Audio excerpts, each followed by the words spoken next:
aclamações e casamentos reais e foi testemunha durante séculos das mais espetaculares procissões e das mais animadas feiras da cidade de Lisboa. Vai querer saber mais? Venha connosco nesta visita guiada.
António Camões Gouveia, há uma espécie de justiça poética, se é possível dizer-se isto assim, que a Igreja de São Domingos, esta igreja aqui junto do Rossio, tenha chegado até nós hoje desta maneira, cheia de cicatrizes, de feridas visíveis.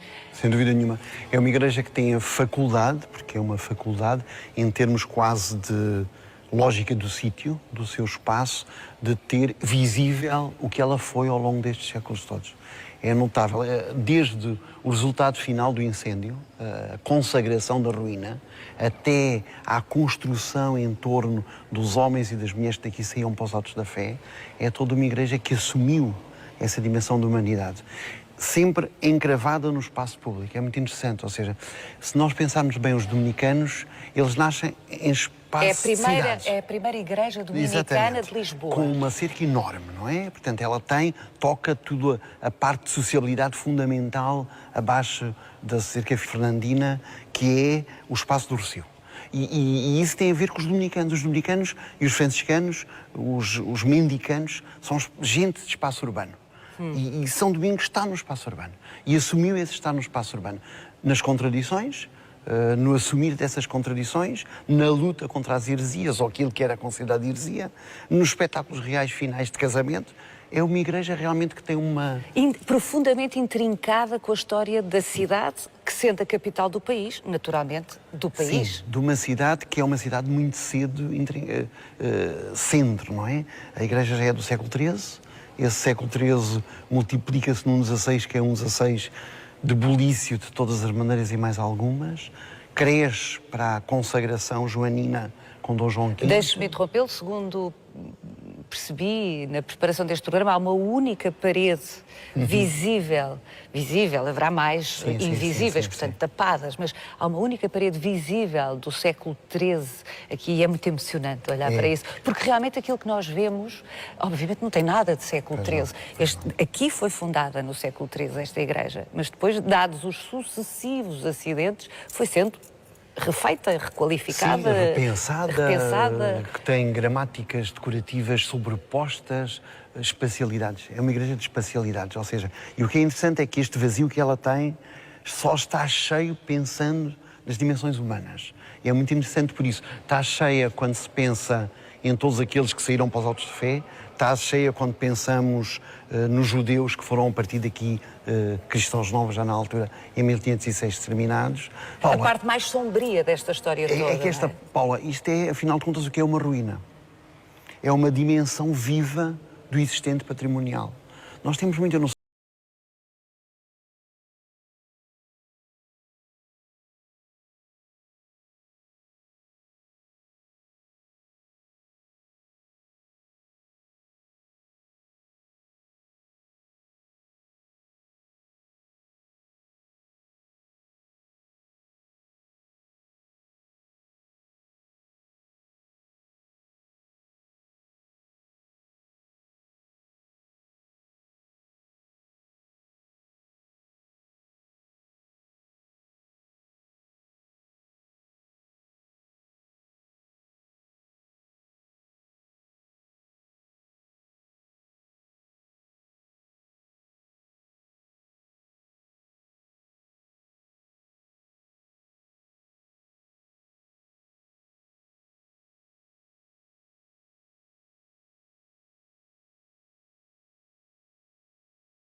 teve medo de que a cobertura fosse envolvente, como ela era inicialmente, não é? E esta solução do esponjado do teto, que tem colorações diferenciadas, dá uma leveza, mas é uma leveza pesada, porque percebe-se que não é fictício, não é efêmero, é alguma coisa que está ali para durar. E tem uma beleza que depois resulta, e isso depois podemos falar, resulta claramente dos jogos de luz que estão por trás desta construção, claramente de feição final barroca, não temos dúvida. Dos muitos desastres que esta igreja sofreu e protagonizou, aí tragédias humanas, mas desastres também. Evidentemente, o terremoto de 1755 destruiu-a liminarmente, não obstante ela ter sofrido com todos os terremotos de Lisboa, que foram muitos, muito mais do que o de 1755. Toda a cidade foi sempre sofrendo. Há um levantamento desses terremotos. Os terremotos são sucessivos, não é? É interessante que o arquiteto Fernando Canas, num pequeno artigo que escreveu, chama a atenção que a opção por esta cobertura tem em conta os sismos. Portanto, ele próprio tem essa consciência que é um local altamente atreito, dessa não é? realidade. E depois, por outro lado, o que ficou de permanência depois do incêndio de 59 são ainda assim aflorações de poderes diversificados, que ele soube garantir no seu isolamento e na sua situação de leitura por quem passa por aqui como turista ou como crente. E isso é muito interessante. Há ainda que sublinhar aqui que esta igreja pertencia a um complexo, a um convento, que ocupava muitíssimo mais espaço. Sim, um espaço enorme. Um espaço enorme e que, evidentemente, com a extinção das ordens religiosas no final do século XIX. E mesmo antes disso. Exato. Ou seja, a cerca do convento era realmente uma enorme cerca, porque nós percebemos logo com a passagem de alguns terrenos negociados com o rei para o Hospital Real Todos os Santos, há absorções de espaço para vias novas dentro da cidade à medida que a cidade cresce. A cidade cresce muito no século XVI, não é? E, portanto, esse bulício da cidade do século XVI obriga, não só esta, mas muitas casas conventuais que tivessem que ceder espaço nas suas cercas. Esta foi uma delas. Claro, quando chegamos depois à finalização das ordens religiosas, nessa altura, então, foi terrível a derrocada. A igreja ficou, digamos que, desanexada daquilo que lhe pertencia e sente-se que toda ela... Claustro, que devia ser maravilhoso. Temos apenas um dos lados do claustro, portanto perdemos os outros três e, portanto, há toda uma série de pormenores do edificado que se perdem e que tornam a leitura difícil. Vamos até ao altar?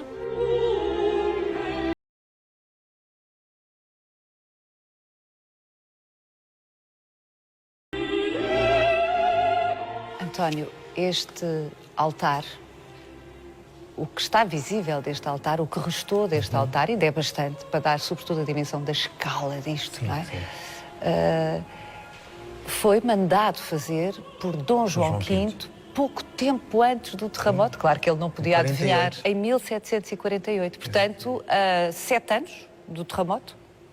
Vale, ele podia adivinhar, como é evidente. É a evidência do barroco joanino, ou seja, a ostentação, a lógica litúrgica do próprio barroco, a preocupação com a entrada de luz, a codificação cenográfica do espaço, o assumir do trono eucarístico. Tudo isto é uma encenação que Dom João V recupera para dentro da corte, mas que continua a vivê-la na igreja.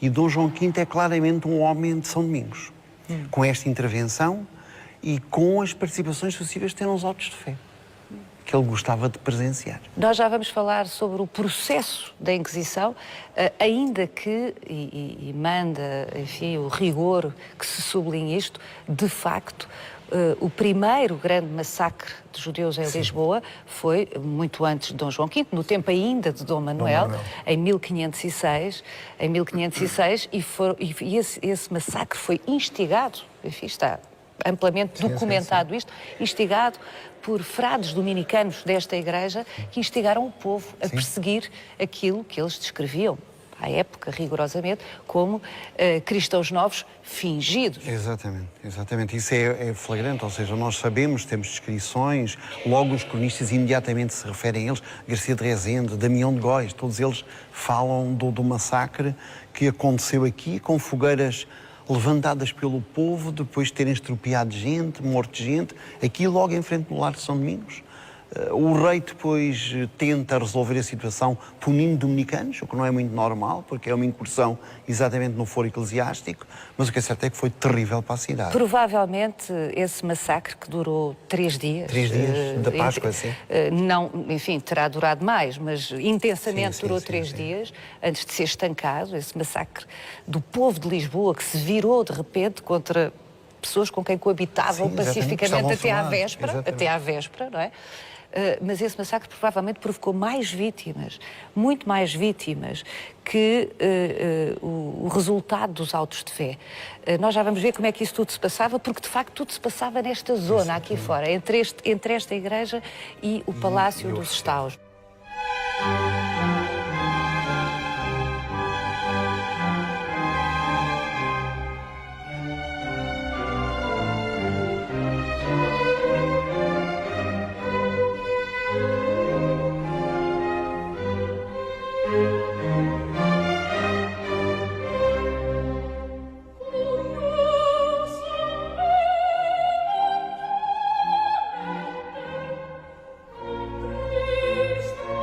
Mas voltemos ao Barroco e a Dom João V, ao seu arquiteto, a quem ele pede para fazer isto, para fazer esta intervenção nesta igreja, 7 anos antes do terremoto, claro que não sabia, Ludovici, não é? Ludovici, sim, que constrói toda esta mecânica cenográfica do altar, de ostentação, é claramente de ostentação majestática, de um rei que procura ser fidelíssimo, é o título que o Papa lhe concede, não é? Que, mais uma vez, por uma casualidade, foi o grande construtor da Patriarcal. A Patriarcal desaparece com o terremoto e Dom José vai oferecer o pórtico da Igreja de São Domingos, que foi de Ludovici, e vem para aqui e vai ser instalado aqui nesta igreja. Portanto, há aqui um concurso de ideias. É muito interessante que esta ostentação do ouro, que é a ostentação do Atlântico, que isto é um problema do Atlântico, não é? É a viragem atlântica que acontece a partir dos finais do século XVI e o esquecer do Oriente. Este consumir do ouro aqui e noutros espaços é notável e nós lembramos sempre da Taia Dourada, porque é quase uma questão de espelho, não é uma questão... Mas este barroco é uma coisa muito interessante, porque não é o barroco da restauração. O barroco da restauração é o do Padre António Vieira, é o do Dom Francisco Manuel de Melo, é outra coisa. Este barroco joanino é um barroco de racionalidade muito presente. Tudo isto tem dimensão pensada, tudo isto tem uma estrutura que envolve o espaço. Nós sentimos o ouro sem ter o ouro.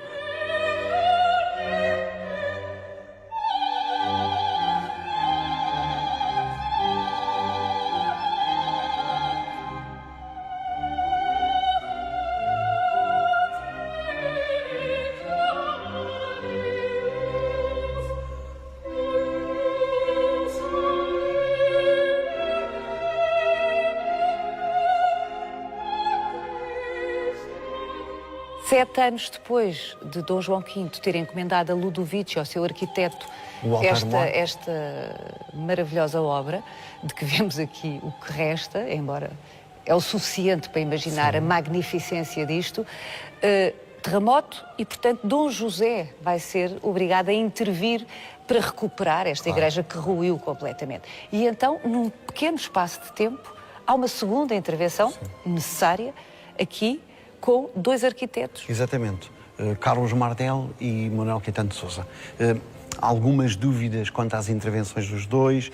Quem fez o quê? Alguns historiadores fazem predominar mais um do que o outro. Claramente são gente daquela escola de arquitetura que Dom João V preparou para fazer a grande cidade que ele não conseguiu fazer, não é? Dom João V... Que já estava desenhada quando foi o terremoto. Claramente, o Dom João V não teve a sorte de um terremoto. E, portanto... tudo estava construído e ele o que faz... Na cabeça dele. Exatamente, e dos seus arquitetos. Arquitetos engenheiros, arquitetos cenógrafos, arquitetos pintores, portanto, gente que sabia desenhar a cidade. Aliás, o António sublinhava uma coisa muito interessante. O terremoto de 1755 foi no dia 1 de novembro e em janeiro de 1756 já havia planos, ou seja, não era tecnicamente possível. Algumas zonas afetadas pelo terremoto ficaram em muito mau estado, mas argumentando problemas de segurança, foram muito rapidamente destruídas. por gente do Marquês de Pombal, porque era a maneira de alargar avenidas, de criar grandes praças, e, portanto, o terremoto também foi muitas vezes um pretexto, justificável, com certeza, mas foi a maneira de construir uma urbanidade completamente nova. O que é que está visível do que os arquitetos de Dom José constroem aqui? Repõem um espaço da igreja, não é? Que tinha ficado completamente destruído, excepto aqui onde estamos no altar-mor, refazem um espaço, incorporam dimensões que já são de um barroco muito tardio, muito próximo de um neoclássico rococó, como quisermos, e fazem a incorporação da fachada. A fachada, que é a tal hipótese de Manuel Caetano de Sousa ou então Carlos Mardel. Em todo o caso é essa equipa. Exatamente. É essa equipa. Sabemos é que é o pórtico que era da Patriarcal. E é muito interessante porque é uma fachada... Da Sé Patriarcal que ruiu com 1750 e que era joanina. E que era de Dom João V, exatamente. Mas sabemos é que a exportação desse pórtico para aqui, por oferta de Dom José, é muito interessante porque cria uma fachada, ainda uma fachada de palácio, não é? Mais uma vez, e isso é talvez uma casualidade interessantíssima, que tem uma enorme janela sob o largo e sob o recio. Portanto, continua a haver a abertura para os fiéis entrarem, mas o próprio espaço edificado da igreja abre-se sobre as sociabilidades da cidade. Por falar nisso, bonito. o que eu sugiro, António, é que nos desloquemos até à fachada da igreja, ao exterior da igreja de São Domingos, porque realmente tão importante como o espaço interior desta igreja, nesta história que nos está a contar, é o espaço exterior. Sim. E a gente. E a gente, e o tanto que se passou lá fora.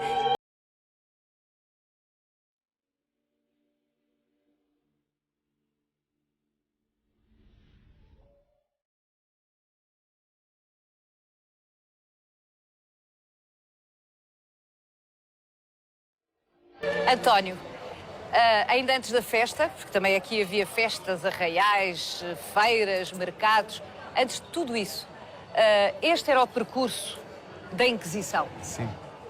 Entre a Igreja Dominicana, São Domingos e o Palácio dos Estaus.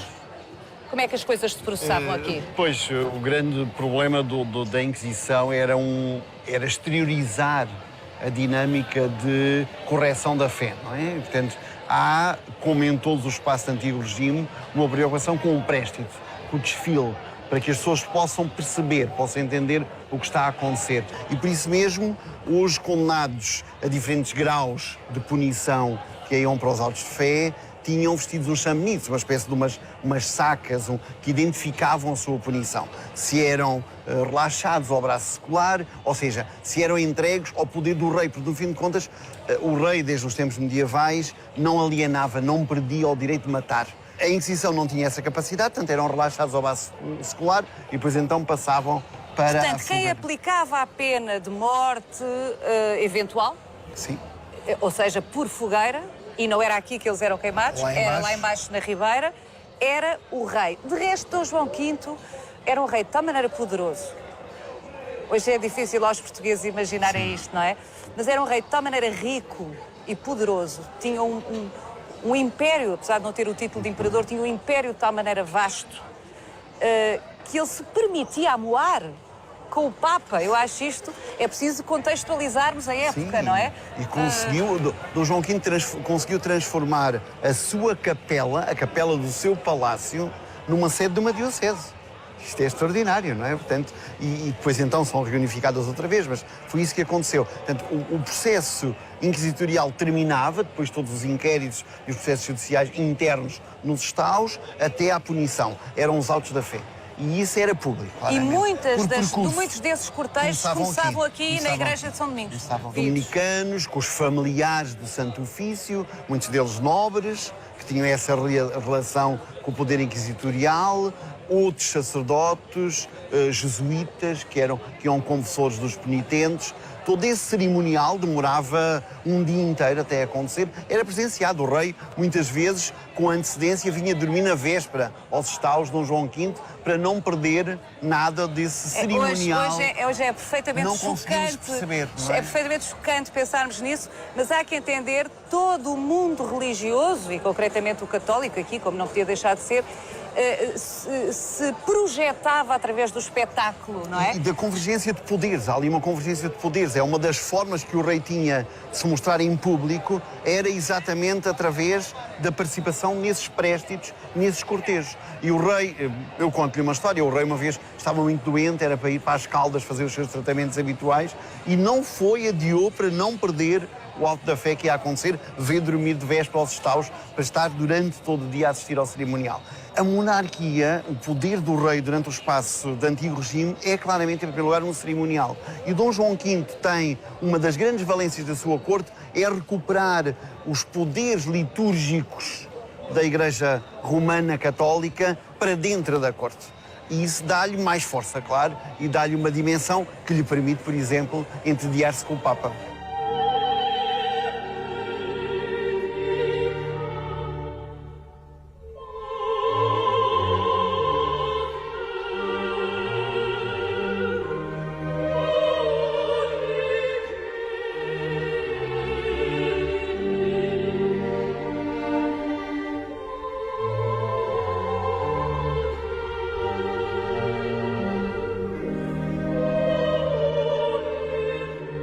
Isto era o investimento que se fazia em tudo o que era cerimonial, ritual, religioso.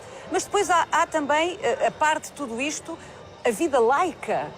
E o dia-a-dia, o cotidiano, os mercados... Dos mercados semanais, das feiras, dos encontros das pessoas, das procissões, porque havia peste, das procissões, porque era que se queria louvar qualquer coisa, dos encontros de rua, das lutas, das rixas entre os criados dos nobres das diferentes casas. Era um espaço de sociabilidade contínua. Garcia de Rezende, Garcia de Rezende tem aquele texto lindíssimo. Sim, ele escreveu na Miscelânea entre 1530 e 1533. Tem um texto lindíssimo de antinomias, de contrastes, em que ele explica exatamente tudo o que era e não era ao mesmo tempo neste espaço e nesta cidade do século XVI, em que Lisboa era uma das grandes cidades da Europa, não é? Uma das grandes cidades. Estamos no século XVI. Mas quando chegamos ao século XVIII é a mesma coisa, é outro tipo de cidade. É uma cidade que continua a ter muita gente nas ruas, grandes mercadores do trato com o Brasil, mas também muitos cantores de ópera da Capela Real e da Capela Real, muita gente do espetáculo, os grandes arquitetos da Europa passaram por aqui, os compositores. Portanto, claramente isto era e é, possivelmente, o coração da cidade de Lisboa.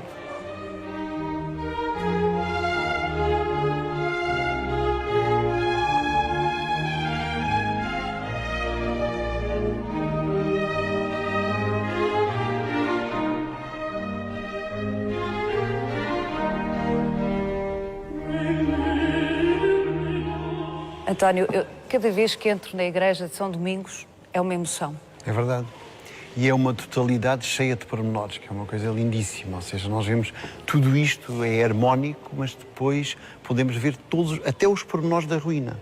Há aqui pequeníssimas coisas, olha ali em cima, aquele, tudo tão bem esculpido, tão bem desenhado, tão bem construído em volta da janela. É lindíssimo. Mesmo o altar-mor, que neste momento está semi-existente, não é? Tem peso, tem uma dignidade de estrutura notável. Não admira que, enfim, a realeza tenha escolhido este lugar, esta igreja, sucessivamente, sim, para aclamações de reis, foram vários, para casamentos reais. Sim. Batismos, de qualquer lugar se vê qualquer lugar, sem dúvida nenhuma. E depois esta inteligência de não ter feito os bancos corridos e ter esta multiplicação de pontos que as cadeiras são, acaba por ser muito interessante. Isto é um vazio pleno, não é? E temos uma possibilidade de olhar que sobe, o assumir de um ponto de fuga, o ponto de fuga que é o divino, não é? Uhum. É o divino, o consagrado do espaço evidente.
Este programa é patrocinado